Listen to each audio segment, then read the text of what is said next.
Assalamualaikum warahmatullahi wabarakatuh. Perkenalkan, nama saya Hana Alifiani dari UIN Profesor Kiai Haji Saifuddin Suri Purwokerto, jurusan Manajemen Pendidikan Islam semester 7. Di sini saya akan menyampaikan tentang tugas observasi manajemen perubahan organisasi. Yang pertama, saya akan membahas tentang profil lembaga PKBM Maju Bersama. Lembaga pendidikan yang bergerak dalam sektor pendidikan non-formal dan telah disahkan oleh Kemdikbud melalui Dinas Pendidikan dan Kebudayaan setempat untuk menjadi satuan pendidikan yang berhak menyelenggarakan berbagai program dan kegiatan seputar pendidikan non-formal dan informal. PKBM Maju Bersama lahir melalui ide dan gagasan untuk memenuhi kebutuhan warga masyarakat dalam sektor pendidikan non-formal dan informal, berbekal rasa pengabdian terhadap masyarakat dan pengelolaan dengan konsep terbuka. PKBM Maju Bersama menjalankan program dan kegiatannya dalam membangun pendidikan di lingkungan sekitar di jalur non-formal yang berkonsentrasi pada pemberdayaan masyarakat. PKBM ini diselenggarakan dari, oleh, dan untuk masyarakat dengan konsentrasi pemberdayaan masyarakat. PKBM di sini itu ada visi, misi, dan tujuan. Yang pertama itu ada visi, yaitu untuk mencetak generasi yang gemar belajar, bekerja, berusaha, dan berkarya untuk mewujudkan masyarakat yang cerdas, kreatif, mandiri, dan berkarakter agar menghadapi tantangan global, agar mampu berkontribusi terhadap pembangunan bangsa dan negara. Selanjutnya ada misi. Misinya itu ada 6. Yang pertama itu menjadi lembaga penyelenggara program pendidikan non-formal yang profesional. Yang kedua, membangun pendidikan masyarakat melalui pendidikan kesetaraan. Yang ketiga, membantu mewujudkan program melek aksara. Yang keempat, meningkatkan minat baca masyarakat melalui taman bacaan masyarakat. Yang kelima, melatih keterampilan masyarakat melalui program pendidikan kecakapan hidup.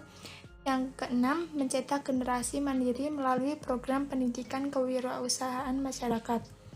Tujuannya itu untuk melaksanakan amanah Undang-Undang Dasar 45, yaitu memajukan kesejahteraan umum dan mencerdaskan kehidupan berbangsa dan bernegara. Program dan kegiatannya itu ada 5. Yang pertama itu pendidikan keaksaraan, yang kedua pendidikan kesetaraan, yang ketiga kursus keterampilan, yang keempat itu ada taman bacaan masyarakat, yang kelima kelompok belajar usaha. Yang pertama itu pendidikan keaksaraan diselenggarakan dengan tujuan memberikan pembelajaran baca tulis kepada warga masyarakat yang masih belum melek aksara. Kegiatan diselenggarakan secara berkala dengan dukungan dari Dinas Pendidikan Kota Tegal melalui bidang P2PNF. Hasil akhir dari program ini adalah meningkatkan minat baca warga masyarakat dan mengurangi angka buta aksara serta memberikan keterampilan fungsional yang bermanfaat bagi kehidupan warga belajar. Yang kedua, pendidikan kesetaraan. Program pendidikan kesetaraan memiliki ruang lingkup kerja paket A setara SD, kejar paket B setara SMP, dan kejar paket C setara SMA jurusan IPA atau IPS. Kegiatan ini diselenggarakan untuk membantu program pendidikan 12 tahun dan menyiapkan lulusan-lulusan untuk dapat masuk ke dalam dunia usaha dan dunia industri sebagai tenaga kerja maupun sebagai wirausaha. Seiring dengan jumlah lulusan yang telah menjadi tenaga kerja maupun wirausaha, program ini turut berperan dalam mengurangi angka pengangguran dan meningkatkan indeks pembangunan manusia di Kota Tegal. Yang ketiga itu ada kursus keterampilan. Selain kecerdasan akademik, emosional, dan spiritual, faktor lain yang diperlukan untuk meningkatkan taraf hidup adalah keterampilan. Oleh karena itu, PKBM Maju Bersama memiliki beberapa instruktur dan narasumber teknis yang berasal dari lingkungan internal maupun eksternal yang siap melatih keterampilan peserta didik atau warga belajar sebagai bekal untuk memulai wirausaha di kemudian hari. Beberapa kursus yang telah diselenggarakan yaitu ada pelatihan teknik sepeda motor, produksi batik cap, produksi paving block, dan produksi hasil kuliner olahan ikan kreasi baru. Beberapa anggota kursus telah membentuk kelompok belajar usaha yang masih beroperasi hingga saat ini. Yang keempat, ada Taman Bacaan Masyarakat. Sebagai satuan pendidikan yang turut berperan dalam mencerdaskan kehidupan berbangsa dan bernegara, PKBM Maju Bersama memiliki perpustakaan sederhana dengan nama Taman Bacaan Masyarakat. Beberapa koleksi buku sekolah dan karya umum tersedia di TBM Maju Bersama. Pengunjung dapat membaca di lokasi maupun meminjamnya untuk dibaca di rumah. TBM Maju Bersama aktif melakukan berkonsultasi ke kantor Arpusda agar dapat menjadi TBM yang baik dan mampu melayani masyarakat dengan baik. Yang kelima, kelompok belajar usaha. Salah satu usaha pengelola untuk mengembangkan lembaga adalah dengan menjalankan kegiatan kewirausahaan sebagai penggerak roda perekonomian lembaga. Konsep kewirausahaan ini juga dijalankan dengan maksud agar lembaga dapat beroperasi secara mandiri dan tidak selalu bergantung dengan bantuan pendanaan dari pemerintah. PKBM ini memiliki KBU Muara Jaya Service, KBU Maju Kreasi Batik, dan beberapa unit usaha yang dijalankan oleh warga belajar. Alamat PKBM Maju Bersama ada di Jalan Lumba-Lumba nomor 35, RT 704, Kelurahan Tegal Sari, Kecamatan Tegal Barat, Kota Tegal. Selanjutnya, hasil observasi. Saya wawancara dengan Bapak Khairul Anam sebagai Ketua PKBM Maju Bersama. Perubahan yang pernah dilakukan oleh lembaga ini itu dilakukan secara berkala. Ada di setiap semester, tahunan, dan ada metode belajar, peningkatan kesejahteraan, dan belangko ijazah, dan evaluasi penerapan kurikulum. Penerapan kurikulum melalui internal dan eksternal. Kalau internal itu dari tim PKBM sendiri, sosialisasi, sharing terhadap timnya. Sedangkan dari eksternal itu melalui tim forum PKBM, pemilik dinas pendidikan, Direktorat Pembinaan Pendidikan. Dari segi manajerialnya itu bongkar pasang tim, praktisi, akademisi, dan profesional. Itu PKBM ini bersifat sosial. Di dalam PKBM sendiri itu ada orang yang susah untuk diajak kerjasama dan ada juga orang yang mau untuk diajak kerjasama. Tim tutornya itu bergantian formasinya, terkadang ada yang merangkap.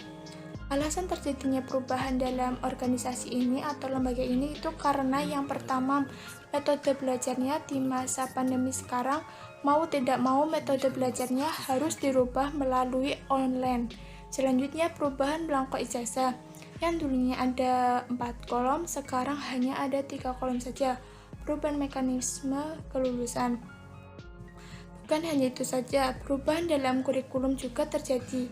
Perubahan yang sangat besar itu terjadi pada belangko ijazah harus rapat dengan tutor. Dan nilai warga belajar itu bukan diambil dari nilai UTBK lagi.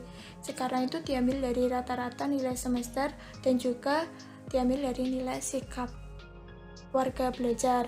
Tipe perubahan yang terjadi pada PKBM ini lebih kepada transition change, perubahan karena pimpinan, karena ada tuntutan yang signifikan dari lingkungan kompetensi. Perubahan ini akan mengubah kondisi yang ada dalam lembaga menjadi sesuatu yang berbeda. Perencanaannya itu ada analisa kekuatan, yaitu SDM yang ada di lembaga tersebut tuh terbilang masih muda-muda semua. Yaitu karena masih muda-muda, yaitu masih semangat untuk bekerja dalam lembaga tersebut. Dan asasnya transparansi, hubungan tim, ketua atau anggota lainnya itu dibilang satu tim tidak membeda-bedakan, dikerjakan sama-sama karena lahir dari kelemahannya itu di lembaga tersebut belum mampu untuk membeli tanah sendiri dan program revitalisasi. Lembaga tersebut itu belum mampu untuk membeli tanah sendiri karena tanah tersebut itu bangunannya itu milik pemerintah, dan PKBM sendiri itu tidak berani untuk mengubah bangunan tersebut. PKBM itu lebih memilih untuk mengumpulkan biaya untuk membeli tanah, dan lembaga ini itu berharap ada orang atau donatur untuk mewakafkan tanah atau bangunan untuk dijadikan sekolah. Peluangnya itu ada banyak, yang terdiri dari learning, ekonomi, dan community. Dari segi learning itu ada kelas A, B, C. Kelas B dan C itu membuka kelas homeschooling untuk khusus untuk masyarakat kelas ke atas, karena mereka itu membutuhkan materi khusus. Dari segi ekonomi itu ada SKPT, Pendidikan Industri Dalam Negeri untuk Kewirausahaan. Selanjutnya itu dari segi community, yaitu untuk warga masyarakat sekitar. Strateginya itu ada yang pertama itu input, proses, dan output. Dari proses itu ada kesetaraan, yaitu ada kesetaraan A, B, dan C. Lalu dibagi menjadi dua lagi, ada PKH dan KWU. Kalau PKH itu program keterampilan hidup. Tujuannya itu untuk meningkatkan keterampilan, pengetahuan, dan sikap peserta didik sesuai dengan minat dan bakatnya, sehingga memiliki bekal kemampuan untuk bekerja dan berusaha mandiri dalam rangka meningkatkan kualitas hidupnya. Kalau KW itu kewirausahaan, nanti menghasilkan regenerasi. Terus selanjutnya itu strategi untuk warga belajarnya itu relasi dan aktualisasi diri. Sedangkan untuk pendidikan mengikuti kegiatan kurikulum,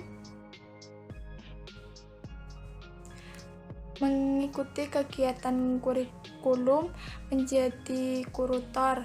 Perubahan yang harus disegerakan atau peluang waktu tertentu itu perubahan mekanisme kelulusan, karena dengan adanya perubahan tersebut, anggota atau tutor yang ada di lembaga tersebut harus mengolah nilai dari rata-rata semesternya. Di lembaga tersebut, kondisi awal mula terjadinya perubahan tidak ada keraguan dalam lembaga tersebut, karena setiap terjadinya perubahan harus dirapatkan, dimusyawarahkan, dan sharing terhadap tim PKBM tersebut melalui berbagai media, mulai dari Google Meet, grup WhatsApp, atau rapat langsung di ruangannya. Perubahan yang ada di lembaga ini dapat dibilang stabil, dinamis, konsisten, dan menyatukan visi. Di lembaga itu ada penghargaan untuk anggotanya pasca perubahan, berupa insentif, reward, atau jalan-jalan. Yang dievaluasi di lembaga tersebut itu ada waktu pelaksanaan, penanggung jawab, anggaran selama kegiatan berlangsung. Cara melakukan evaluasi itu, di PKBM sendiri itu ditargetkan mencapai 60%. Jika target tersebut tidak sesuai atau di bawah 60%, maka dianggap gagal. Tindak lanjutnya itu ada perencanaan strategi baru, konsultasi dengan pemilik, ketua forum untuk mengukur ketercapaian, dan perbandingannya yang ada di PKBM Tegal. Feedbacknya itu baik-baik saja, dan ada usulan terhadap anggota lain. Terima kasih. Semoga bermanfaat bagi yang mendengarkan. Mohon maaf jika ada tutur kata yang salah dari saya.